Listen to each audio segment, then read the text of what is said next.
ఈరోజు దేవుని యొక్క వాగ్దానము లేఖన భాగాల్లో నుండి 2 సమూయేలు గ్రంథము 23వ అధ్యాయము 5వ వచనము. 2 Samuel chapter 23 verses 5.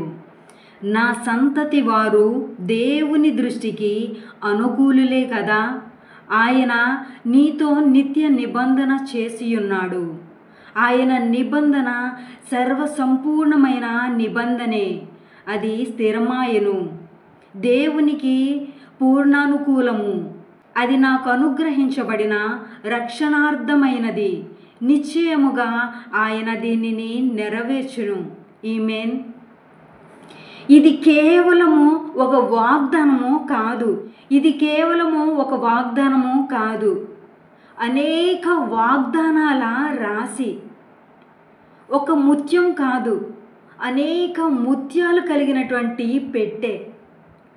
నిబంధన అనేది ఒక్క విషయం మాత్రమే ఉండి మిగిలినవి లేనివి కాదు. నిబంధన అనేది అన్ని విషయాలు కలిగి ఉన్న ఒక మందసం లాంటిది. ఇది దావీదు మహారాజు గారి చివరి మాటలు.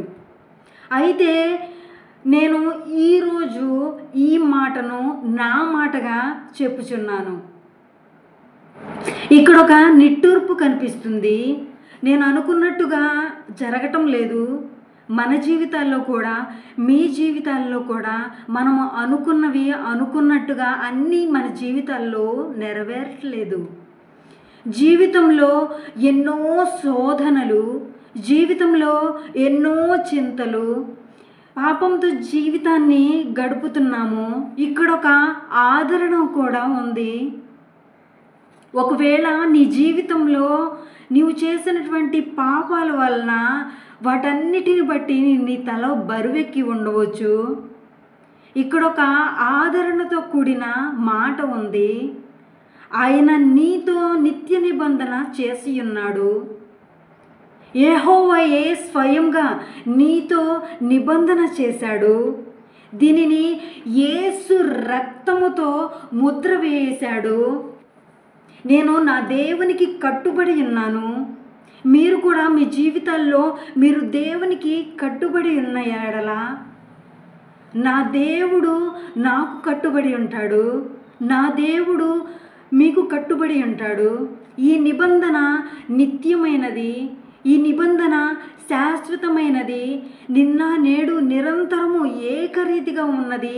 ఈ నిబంధన క్రమబద్ధమైనది, వంకర టింకరగా ఉండేది కాదు, ఖచ్చితత్వము కలిగినది.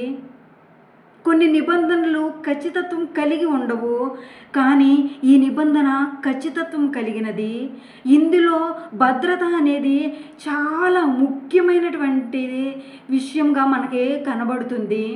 కాలం చెల్లిపోతుందేమో, ఎక్స్పైరీ డేట్ అయిపోతుందనేమో భయపడాల్సిన అవసరం లేదు. ఈ నిబంధనలో భయపడాల్సిన అవసరం లేదు. ఫలానా విధి విధానాలు ఈ నిబంధనలో వ్రాయబడి లేవు, మర్చిపోయేవేమో అని భయపడనక్కరలేదు. ఈ నిబంధనలో అన్నీ కలిగి ఉన్నాము. సహజ సిద్ధమైనటువంటి అనిశ్చితమైనటువంటి పరిస్థితులు ఎదురవుతాయేమో అని భయపడాల్సిన అవసరము లేదు. ఈ నిబంధన రాతి పునాది లాంటిది గనుక దీని మీద కట్టబడినటువంటి జీవితానికైనా మరణానికైనా నిలిచి ఉంటుంది. దేవునికి మహిమ కలుగును గాక. హల్లెలూయా. దావీదు మహారాజు గారు గొప్ప సంతృప్తిని అనుభవించాడు. ఇంకా అంతకంటే ఎక్కువగా రక్షణ కానీ ఆనందం కానీ అతడు కోరుకోవడం లేదు. అతడు విమోచింపబడ్డాడు, ఆనందంగా ఉన్నాడు. ఒక్క మనిషి కోరుకునేదంతా ఈ నిబంధనలో ఉన్నాయి. ఆమేన్. దావీదు మహారాజు గారు ఎలాగైతే సంతృప్తిని అనుభవించారో మనము ఈ వాక్యము అనే నిబంధన ద్వారా మనం కూడా ఆనందంగా, సంతృప్తిగా, సంతోషంగా మనము ఈ వాక్యాన్ని అనుసరించిన ఎడల మనము గొప్ప అనుభూతిని పొందుకోగలుగుతాము. ఆమేన్. ఒక మనిషి కోరుకునేదంతా ఈ నిబంధనలో ఉంది. నా ప్రాణమా, ఈరోజు నీ ప్రభు అయిన యేసు తట్టు తిరుగు. ఆయనే ఒక నిబంధనగా మనుష్యులకు ఇవ్వబడ్డాడు. దేవుడే మనిషి రూపంలో మనకొక నిబంధనగా ఇవ్వబడ్డాడు. నీ సర్వస్వము ఆయనే అని తెలుసుకో. నా సర్వస్వము ఆయనే. అందుకనే నేను కలిగి ఉన్న దాన్ని బట్టి నేను సంతృప్తిగా ఆనందంగా జీవించగలుగుతున్నాను. మనము ఎప్పుడైతే మన సర్వస్వం దేవుడే అయినప్పుడు ఆయన కలిగి ఉన్నవన్నీ మనవి, మనము కలిగి ఉన్నవన్నీ ఆయనవి. ఆమేన్. దేవుడి ఈ కొద్ది మాటలు తన వినికిడిలో దీవించి ఆశీర్వదించునుగాక. ఆమేన్. ప్రార్థన చేసుకొని దేవుని యొక్క దీవెనలు ఆశీర్వాదాలను పొందుకుందాము.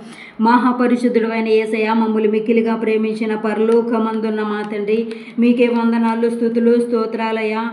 మీ దయను బట్టి, మీ కృపను బట్టి దేవా, మమ్మల్ని ఇంతవరకు క్షేమంగా సజీవ లెక్కలో ఉంచినందుకు మీకే వందనాలయ్యా. మీ వాక్యము ద్వారా మమ్మల్ని బలపరిచినందుకు మీకే వందనాలయ్యా. జీవాధిపతి అయిన యేసయ్య, మీకే వందనాలు. ఇది దావీదు మహారాజు గారి చివరి మాటలు.